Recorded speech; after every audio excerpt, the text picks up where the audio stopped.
Hello, അപ്പോൾ എല്ലാവർക്കും ചാനലിലേക്ക് സ്വാഗതം കേട്ടോ. അപ്പോൾ ഇന്നത്തെ വീഡിയോ എന്ന് പറയുന്നത് നമ്മൾ എല്ലാ ദേവിയുടെയും അമ്പലത്തിൽ പോകുമ്പോൾ നമ്മൾ ഒരു നാമം ജപിക്കാറുണ്ട്. അമ്മേ നാരായണ, ദേവി നാരായണ, ലക്ഷ്മി നാരായണ, ഭദ്രേ നാരായണ എന്ന് പറഞ്ഞൊരു നാമം നമ്മൾ ജപിക്കാറുണ്ട്. പക്ഷെ ഇത് നമ്മൾ ആരും ചിന്തിച്ചിട്ടുണ്ടോ ഇത് എങ്ങനെയാണ് ഈ സ്തുതി ഉണ്ടായതെന്നുള്ളത്? ഇല്ല. അപ്പം ചിലപ്പോൾ കുറച്ച് പേർക്കൊക്കെ അറിയാമായിരിക്കും കേട്ടോ. അപ്പോൾ അറിയാത്ത ആൾക്കാർക്കായിട്ട് വേണ്ടിയിട്ടാണ് ഞാൻ ഈ വീഡിയോ ഒന്ന് ചെയ്യുന്നത്. അപ്പോൾ എന്തായാലും നമുക്ക് നേരെ വീഡിയോയിലേക്ക് പോവാം. അമ്മേ നാരായണ എന്ന് പറയുന്ന സ്തുതി വളരെ പ്രശസ്തവും അതുപോലെ തന്നെ വ്യത്യസ്തവുമായിട്ടുള്ള ഒരു ഭഗവതി സ്തുതിയാണ്. ഇത് ഉടലെടുത്തിരിക്കുന്നത് നമ്മുടെ ചോറ്റാനിക്കര ഭഗവതി ക്ഷേത്രത്തിൽ നിന്നുമാണ്. അതായത് നമ്മുടെ കേരളത്തിലെ ഒരു പ്രത്യേകതയുണ്ട്, വിദ്യാസമ്പന്നരുടെ നാട് എന്നറിയപ്പെടുന്നുണ്ട്. അപ്പോൾ വിദ്യ എന്ന് പറയുമ്പോൾ തന്നെ നമ്മുടെ എല്ലാവരുടെയും മനസ്സിൽ വരുന്നത് എന്താ? സരസ്വതി ദേവിയാണ്. അപ്പോൾ ഈ സരസ്വതി ദേവിക്കാവട്ടെ ഒരു ക്ഷേത്രമില്ലാത്തതിനാൽ വളരെയധികം ദുഃഖിതനായ ഒരാളായിരുന്നു ആദിശങ്കരാചാര്യർ. അങ്ങനെ ദേവീപ്രീതിക്കായിട്ട് കുടജാത്രയിൽ പോയി അദ്ദേഹം തപസ്സിരിക്കുകയുണ്ടായി. ഏറെ കാലത്തെ കഠിന തപസ്സിനൊടുവിൽ അദ്ദേഹത്തിന് മുന്നിൽ പ്രത്യക്ഷയായ സരസ്വതി ദേവിയോട് അദ്ദേഹം തൻ്റെ ആഗ്രഹം പറയുകയുണ്ടായി. എന്നാൽ ദേവിയാവട്ടെ തൻ്റെ വാസസ്ഥലമായ കൊല്ലൂർ മൂകാംബിക ക്ഷേത്രം വിട്ടുപോകുവാൻ ആദ്യം ദേവി വിസമ്മതിച്ചുവെങ്കിലും ഭക്തനായ ശങ്കരാചാര്യരുടെ ആഗ്രഹത്തിൽ ഒടുവിൽ ദേവി സമ്മതിക്കുകയുണ്ടായി. പക്ഷേ ഒരിക്കലും തിരിഞ്ഞു നോക്കരുതെന്നും അപ്പോൾ താൻ അപ്രത്യക്ഷയാകുമെന്നുമുള്ള ഒരു നിബന്ധനയും ദേവി അദ്ദേഹത്തിന് മുന്നിൽ അവതരിപ്പിച്ചു. ഈ നിബന്ധന അനുസരിച്ച് ദേവി അദ്ദേഹത്തിൻ്റെ കൂടെ പുറപ്പെട്ടു.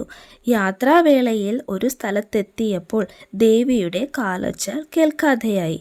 നിബന്ധന മറന്ന് അദ്ദേഹം തിരിഞ്ഞു നോക്കിയപ്പോൾ ദേവി വിഗ്രഹമായി തീർന്നതായി കണ്ടു. ഏറെ വിഷമിച്ച അദ്ദേഹം പ്രാർത്ഥന ആരംഭിക്കുകയുണ്ടായി. അങ്ങനെ അദ്ദേഹത്തിൻ്റെ മുമ്പിൽ ദേവി പ്രത്യക്ഷപ്പെട്ട് തനിക്ക് ഇനി മുന്നോട്ടേക്ക് വരാൻ കഴിയില്ല എന്നും എന്നാൽ നിർബന്ധമാണെങ്കിൽ ശങ്കരാചാര്യർ ആഗ്രഹിക്കുന്ന സ്ഥലത്ത് കുടികൊള്ളാമെന്നും അറിയിച്ചു. ദുഃഖിതനായ ശങ്കരാചാര്യർ തൻ്റെ നാട്ടിലെ ചോറ്റാനിക്കര ക്ഷേത്രത്തിൽ രാവിലെ നട തുറക്കുമ്പോൾ കുടികൊള്ളണമെന്നും അവിടെ നിർമാല്യവും ഉഷപൂജയും കഴിഞ്ഞ് കൊല്ലൂരിലെത്താൻ പാടുള്ളൂവെന്നും ദേവിയോട് അഭ്യർത്ഥിച്ചു പറയുകയുണ്ടായി. ചോറ്റാനിക്കര ഭഗവതി ക്ഷേത്രത്തിൽ ഉടലെടുത്ത പ്രശസ്തവും വ്യത്യസ്തവുമായ ഭഗവതി സ്തുതിയാണ് അമ്മേ നാരായണ. ഈ സ്തുതിയിൽ സ്ത്രീലിംഗവും പുല്ലിംഗവും ഒരുമിച്ച് വരുന്നു എന്ന പ്രത്യേകതയും ഉണ്ട്. അമ്മേ എന്നത് ഭഗവതി സ്തുതിയും നാരായണ എന്നത് മഹാവിഷ്ണുവിൻ്റെ സ്തുതിയും ആണ്. ചോറ്റാനിക്കരയിലെ പ്രതിഷ്ഠയുടെ പ്രത്യേകത കൊണ്ട് ഉണ്ടായതാണ് ഈ സ്തുതി. ചോറ്റാനിക്കരയിൽ മേൽക്കാവ്, കീഴ്ക്കാവ് എന്നിങ്ങനെ 2 ക്ഷേത്രങ്ങളുണ്ട്. മേൽക്കാവാണ് പ്രധാന ക്ഷേത്രം. കീഴ്ക്കാവ് താഴെയായി സ്ഥിതി ചെയ്യുന്നു. ആദിപരാശക്തിയുടെ മറ്റൊരു ഭാവമായ ഭദ്രകാളിയാണ് കീഴ്ക്കാവിലമ്മ. ഇവിടെയാണ് ഗുരുസി പൂജ എന്ന പ്രസിദ്ധമായ വഴിപാട് നടത്താറുള്ളത്. മേൽക്കാവിൽ ഭഗവതി പ്രതിഷ്ഠയുടെ വലതുവശത്ത് കൃഷ്ണശീലയിൽ തീർത്ത ചെറിയൊരു മഹാവിഷ്ണുവിൻ്റെ പ്രതിഷ്ഠയും ഉണ്ട്.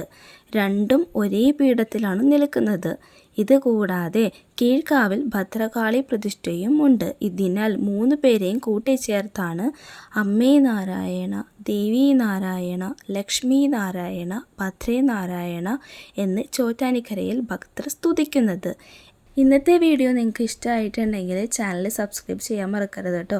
ഇനി നല്ലൊരു വീഡിയോ ആയിട്ടും വരും വരേക്കും tata bye bye, see U.